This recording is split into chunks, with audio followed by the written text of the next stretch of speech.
Hello everyone, welcome back to our YouTube channel. So आता ब्रेकफास्टसाठी मी खातीये watermelon आणि मी pizza बनवलाय. मी डोही त्याचा घरीच प्रिपेअर केलाय. मी रात्रीच प्रिपरेशन करून ठेवलेलं होतं.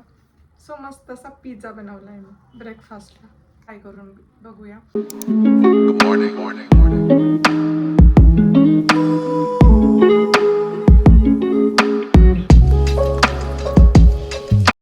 जो रेड सॉस आहे तोही घरीच प्रिपेअर केलाय. सो एक्साइटमेंट आहे.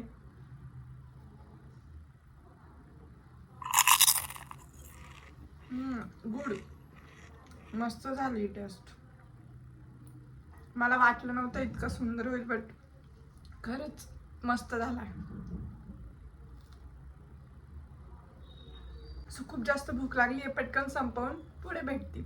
ब्लॉग नक्की कंटिन्यू कर.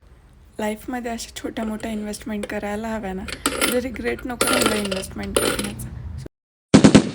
सो तुम्ही बिफोर अँड आफ्टरचा क्लिप तर बघितलाच आहे. किती मेस होता अगोदर. पटकन सर्व कपडे काढून घेतले आणि ह्या कपड्यांच्या घड्या घालायला घेतल्या. खूप सारा कपड्यांचा पसारा झालेला होता, खूप सारा मेस क्रिएट झालेला होता. ते घड्या घालायला घेतल्या. तू ना समजे सॉन्ग ऐकता ऐकता आणि माझं सध्या ते फेवरेट सॉन्ग झालंय. तुम्हाला आवडतं का तू ना समजे सॉन्ग? नक्की कमेंट करून सांगा. लिटरली मला असं वाटतं मी ऑब्सेस्ड झाली त्या सॉन्गबद्दल. मला हॅप्पी फील झालं, लो फील झालं, सॅड फील झालं. मी प्रत्येक वेळेस एनी टाईम ते सॉन्ग ऐकू शकते आणि मी खूप जास्त हॅप्पी होते ते ऐकल्यावर. काय सॉन्ग आहे यार, तारीफ करावी तितकी कमी असं मला वाटतं.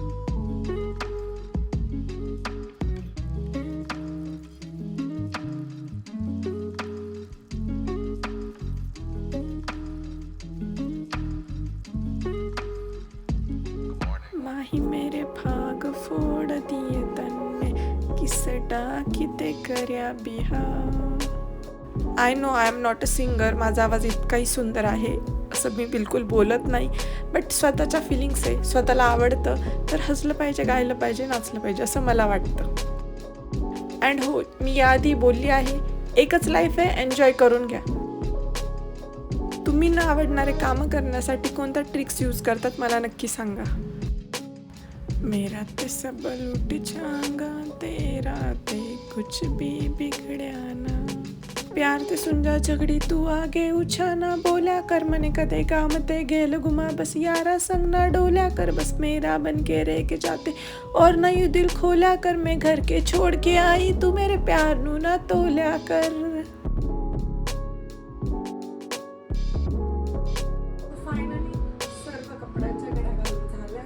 यामध्ये मी सर्व कुर्तीज पॅक केल्या, लॉंग कुर्तीज. अँड एक बॉक्स जो आहे तो भरायचा बाकी. सर्वांच्या घड्या करून झालाय. विचार करा, हे फक्त डेली वेअरचे कपडे आणि यानेच एवढा मेस तयार होतो. सो सर्व आउटिंगवाले जे काही आपण फेस्टिव्ह वगैरे आहेत ते पण काढले तर माझी हालत कशी होऊन जाईल यार. मी विचार करते आणि त्याचमुळे मी हे काढत नाही आवरायला. मला कंटाळा येतो आणि एवढं काढायचं आणि एवढं करायचं म्हणजे डोक्याला ताप आहे. तर फेकायचे कपडे इथे खाली टाकलेत, काही अजून तिथे वरती पडलेत, काही तिकडे पडलेत आणि पूर्ण बेडवरती कपडे आणि कपडेच झाले. लिटरली मी 2 दिवसापासून हे सगळं आवरायचं ट्राय करते, बट होत नाही माझ्याकडनं. त्यामुळे आज फायनली डिसिजन घेतला आणि सर्व आवरूनच टाकू म्हटलं. त्यामुळे आज आवरायला काढले. बघू आता किती वेळ लागतो अजून.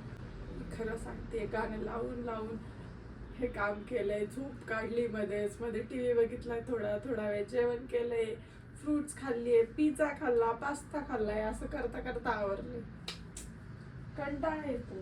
त्यात एवढं गरम होतं ना आता, काहीच काम करायची इच्छा होत नाही. सो त्यामुळे मी असे सेक्शन करून ठेवले वॉर्डरोबमध्ये पण, की डेली वेअरचे कपडे वेगळे अँड फेस्टिव्ह वगैरे वेगळं.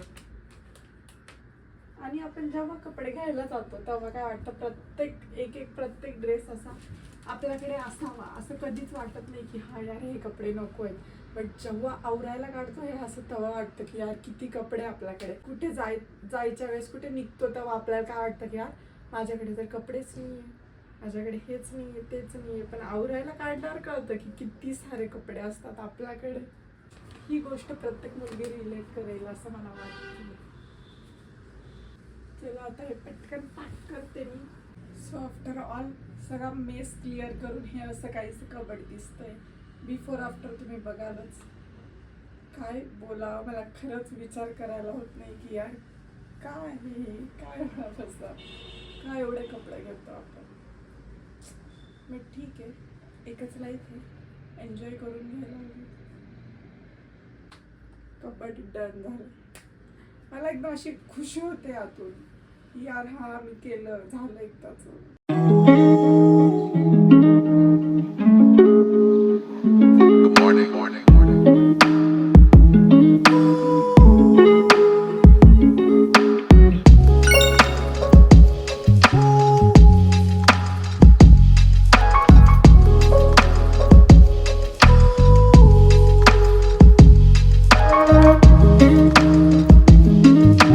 सो आजचा प्रोडक्टिव्ह डे होता अँड तो खूप छान स्पेंड केला आहे मी. बिकॉज माझ्यासाठी सगळ्यात इम्पॉर्टंट काम होतं म्हणजे वॉर्डरॉप सेट करणं. डेली वेअरचं सेक्शन असल्यामुळे माझा खूप जास्त टाईम वेस्ट जात होता अँड ती माझी रिस्पॉन्सिबिलिटी बनते की मी त्याला क्लिअर अँड क्लीन ठेवावं. सो ते मी केलं. अँड सेकंड गोष्ट होती ती म्हणजे होममेड हेल्दी पिझ्झा बनवणं. त्याचा डो जो आहे तो आपल्या गव्हाच्या पिठापासून बनलेला आहे. And red sauce pasta pizza सॉसही मी घरीच प्रिपेअर केला. सो तेही एक छान गोष्ट घडली. अँड थर्ड जी गोष्ट होती ती म्हणजे प्रोडक्टिव्हिटी आणणं, प्रोडक्टिव्ह गोष्ट घडवणं, नवीन स्किल्स शिकणं आणि ते सर्व मी प्लॅनिंग प्रिपरेशन या बुकमध्ये करते. सो त्यामुळे मला हेल्प होते की नवीन काहीतरी प्रत्येक वेळेस करण्यात येतं माझ्याकडनं. अँड लवकरच मी तुमच्यासोबत शेअर करेल की मी नवीन काय काय गोष्टी शिकलेत, नक्की तुम्हाला सांगेल. So stay connected. Like, comment, share, subscribe. Tata, bye. Thank you for watching.